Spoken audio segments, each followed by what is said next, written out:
നമ്മളിന്ന് തയ്യാറാക്കാൻ പോകുന്നത് മുട്ട വെച്ചിട്ടുള്ള ഒരു ഉള്ളിവടയാണ്. അതിന് വേണ്ടിയായി 3 ചെറിയ സവാള അരിഞ്ഞെടുക്കണം. അതിൻ്റെ ഒപ്പം 3 മുട്ടയും ഗ്രേറ്റ് ചെയ്തെടുക്കണം.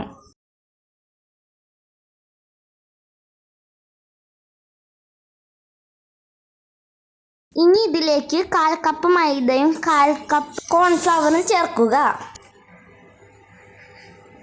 1 ടേബിൾ സ്പൂൺ മല്ലിയില, 1 പച്ചമുളക്, 1/2 ടേബിൾ സ്പൂൺ കാശ്മീരി മുളക് പൊടിയും കൊറിയാൻഡർ പൗഡറും 1/2 ടീസ്പൂൺ ഗാർലിക് പേസ്റ്റും സാൾട്ടും ചേർക്കുക. ലേശം വെള്ളമൊഴിച്ച് നന്നായി കുഴച്ചെടുക്കുക.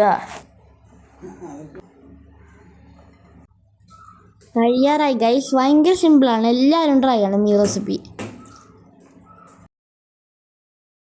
ഇനി ഒരു പാനിൽ സൺഫ്ലവർ ഒഴിച്ചതിന് ശേഷം വറുത്തെടുക്കുക.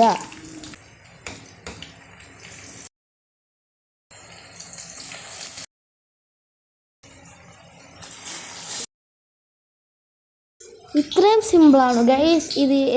ഇതെല്ലാവർക്കും ഷെയർ ചെയ്യുകയും ലൈക്കും സബ്സ്ക്രൈബും ചെയ്യുക.